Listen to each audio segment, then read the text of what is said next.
नमस्ते hi welcome back to my channel.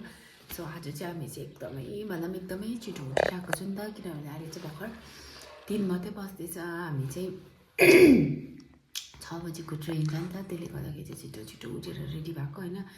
मेरो चाहिँ यहाँ घाँटी पनि स्वरै हराइरहेको छैन। अन्त याङ्लीमा चाहिँ यहाँ सुतिरहेको छ, उसलाई चाहिँ उठाएको छुइनँ, उसलाई चाहिँ एकछिनबाट उठाउँछु होइन। अन्त हाम्रो चाहिँ सबै कुरा रेडी भइसक्यो। सो अब चाहिँ हामी चाहिँ टोटोवालालाई फोन गर्नुपर्ने छ नि त।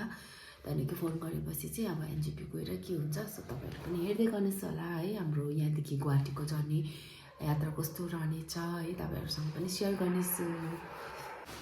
याङ्लीमा पनि उडेर रेडी भयो हो, शिवानीले पक्रिरहेछ है। हामी चाहिँ रेडी अब निस्किनु आँटेको है गाइस। हामी चाहिँ यतिको बिहान यतिको उयसमा चाहिँ निस्किँदैछु एनजेपीको लागि चाहिँ। यति साह्रो जाडो छ के भन्नु भगवान्। गाइस हामी चाहिँ जस्ट आइपुग्यो होइन एनजेपी। अन्त यति साह्रो चिसो के भन्नु, चिसोले चाहिँ अब हेर्नु सक्नुहुन्छ यस्तो खालको दुम्मा खालको फगी लागिरहेको छ न त। यहाँ चाहिँ वन्दे भारत छ, यो चाहिँ तर पटनाको लागि हो, हाम्रो चाहिँ एकछिनबाट 6:10 को छ नि त। यो चाहिँ 5:10 को रहेछ। याङ्लीमा चाहिँ हाँस्दै बसिरहेछ यहाँ ट्रेन देखाउँदै। एकदमै चिसो भइरहेको छ भगवान्। मेरो त यो गालाहरू सबै चिलाउनु थालिसक्यो बेसी चिसोमा हिँडेर क्या। अन्त अहिले चाहिँ कफी खाँदैछु, किनभने 3 बजी उठेको नि त, अहिले 5:11 भइसक्यो। के भन्नु छ आज फर्स्ट टाइम वन्दे भारतमा, वन्दे भारतको एक्सपिरियन्स के हुन्छ तपाईँहरूलाई पनि हाम्रो एक्सपिरियन्स सेयर गर्नेछु है वन्दे भारत। अरू बेला चाहिँ अब प्रायः जस्तो चाहिँ अरू ट्रेनमै ट्राभल गर्थ्यो नि त। अन्त फर्स्ट टाइम नै हो यो वन्दे भारतमा उयो गरेको चाहिँ। त्यो एक्सपिरियन्स लिनुको लागि चाहिँ हामीले जाँदाखेरि चाहिँ वन्दे भारत नै उयो गऱ्यौँ नि त, आउँदा मात्रै अर्को स्लिपर टाइपको बुक गरेको छु नि त। आउँदा चाहिँ अलिक थाकेको पनि हुन्छ, जाँदा चाहिँ अलिकति हामी पनि अलिक एक्साइटमेन्ट बेसी भएर चाहिँ अन्त थाक्दैन होला भनेर चाहिँ वन्दे भारत उयो गरेको छु। तर 6 घन्टामै पुगिहाल्छ हामी, कति 11 साढे 11 बजीतिर चाहिँ पुगिहाल्छ। सो हेर्दै गर्नुहोस् होला, तपाईँहरूसँग सेयर गर्नेछु है हाम्रो यहाँदेखिको एनजेपीदेखिको गुवाहाटीको जर्नी कस्तो रहनेछ ट्रेनमा होइन, विथ बेबी चाहिँ कस्तो के हुनेछ तपाईँहरूलाई देखाउनेछु। लोको पाइलट चाहिँ यस्तो रहेछ यहाँनिर वन्दे भारत एक्सप्रेसमा चाहिँ। हामी चाहिँ भर्खर भित्र पसेँ होइन। भित्र पसेर पनि अब चाहिँ टाइम हुनु आँट्यो हामी हिँड्ने होइन। त्यसले गर्दा चाहिँ फेरि पनि चिया मगाएर चिया खाएँ। अन्त भित्र साथमा चाहिँ म चाहिँ मेरो पनि खानेछु। अन्त यहाँनिर चाहिँ दादा र याङ्लीमा चाहिँ ऱ्याम्स हेर्दैछ, ताली बजाउ हेर्दैछ।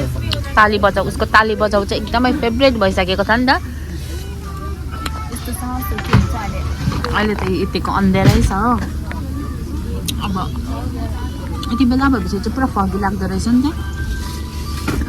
यस्तो छ यहाँ बाहिरको नजारा चाहिँ।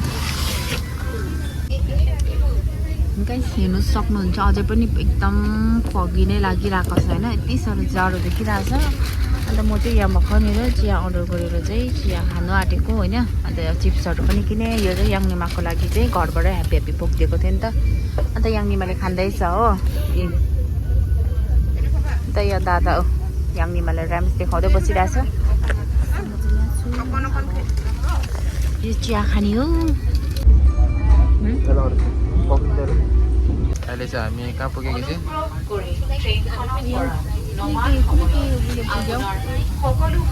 यो अलिपुरद्वार ব্ল্যাক স্টেশন।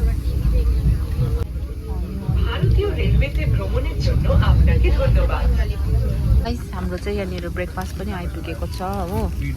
यहाँ चाहिँ यो खालको पाउँदो रहेछ। सो म चाहिँ अब यो चाहिँ खान्छु हो, खाएर कस्तो हुँदो रहेछ के रहेछ म तपाईँहरूलाई पनि सेयर गर्नेछु। कतिको मिठो कतिको के रहेछ भनेर है, के छ त तपाईँहरूलाई देखाउँछु है म।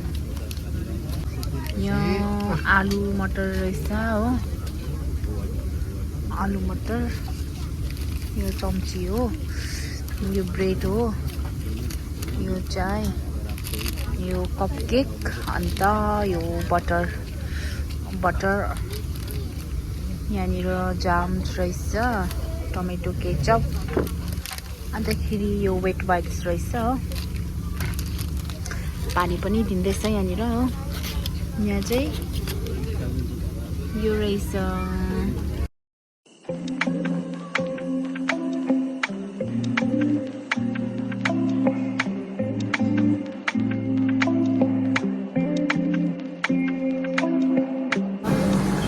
देख्न सक्नुहुन्छ है, हामी चाहिँ भर्खर कामाख्या स्टेसन आइपुगिसक्यो होइन। अन्त यहाँ दादाहरू यहाँ हुनुहुन्छ। हामी चाहिँ अहिले यसमै आएको नि त, यो वन्दे भारत एक्सप्रेसमै आएको हो।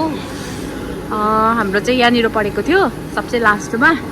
अन्तखेरि चाहिँ खासमा चाहिँ हामी चाहिँ गुवाहाटी नै जानुपर्ने थियो नि त, तर अलिकति होटेलको प्रब्लम भएर चाहिँ अब यहीँ नजिक पर्छ भनेर चाहिँ हामी यहाँ गुवाहाटीमै गुवाहाटी अरे यहाँ उयो के भयो कामाख्या उयसमै निक्लेको नि त। सो यहाँनिर चाहिँ यहाँनिर छ, यति साह्रो सतायो हामीलाई हो। उसको दादा ल्याएको भए चाहिँ हाम्रो चाहिँ जिना हराम हुँदैछ। एकैछिन मात्रै रोक्दै रहेछ यो ट्रेन चाहिँ, उयो वन्दे भारत चाहिँ हो, बेसी रोक्दैन रहेछ। जस्ट हामी भर्खर निस्केको होइन, फेरि डोर क्लोज भइहाल्यो, डोर पनि अटोमेटिकली क्लोज भइहाल्यो, ऊ हिँडी पनि हाल्यो गाइस। सो यस्तो छ, हामी चाहिँ भर्खर यसमै आएको थियो, हिँडिहाल्यो हो। यो C2 हामी यसमा थियो, यो लास्टकोमा थियो हामी चाहिँ हो।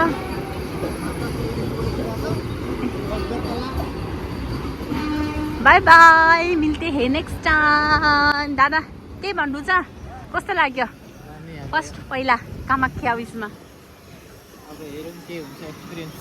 तपाईँहरूसँग सेयर गर्नेछु है। पहिला चाहिँ हामी होटल पुगिहाल्छु है गाइस। कहाँ माथिल्लोपट्टि गाइस? हामी चाहिँ अब फेरि पल्टन बजार जाने नि त उतानिर। यहाँनिर चाहिँ अलिकति रुम अलिकति मिलेन कि, सो त्यसले गरेर चाहिँ अब क्याब गरिरहेको छु हो।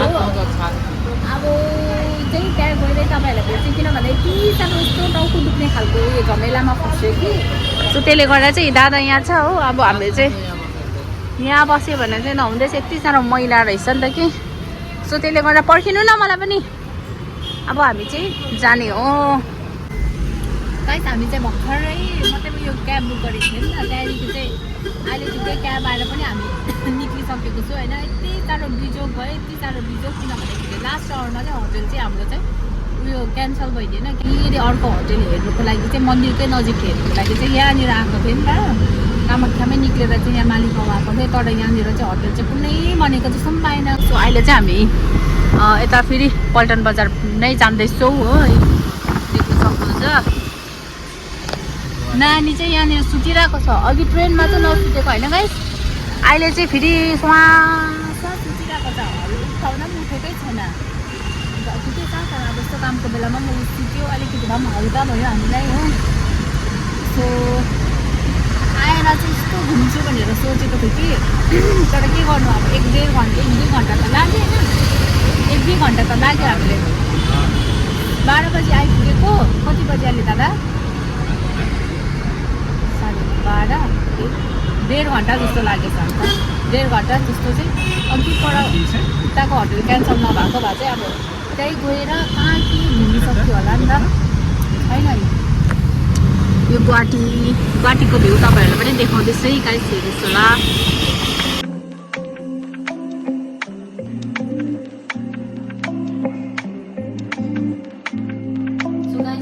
भर्खर रुम आइपुगेको है। रुम आइपुगेर चाहिँ फर्स्टमै हामीले चाहिँ नानीलाई खाजाहरू दिइहालेको, दिनु त अघि पनि दिएको थियो ट्रेनमा होइन, अन्त र भए पनि फेरि एकपल्ट दिएको, नानी भोकायो होला भनेर। अन्तखेरि हामीले पनि खाएँ खाजाहरू होइन, दादा म भएर। सो अब हाम्रो उसको जर्नी चाहिँ, अब जर्नीको भ्लग चाहिँ म यहीँनिर एन्ड गर्छु होला, किन भन्दाखेरि चाहिँ अर्को भ्लग पनि म स्टार्ट गर्ने नि त। सो के कस्तो लाग्छ तपाईँहरूलाई हेरेर लाइक सेयर कमेन्ट गरिदिनुहोस्।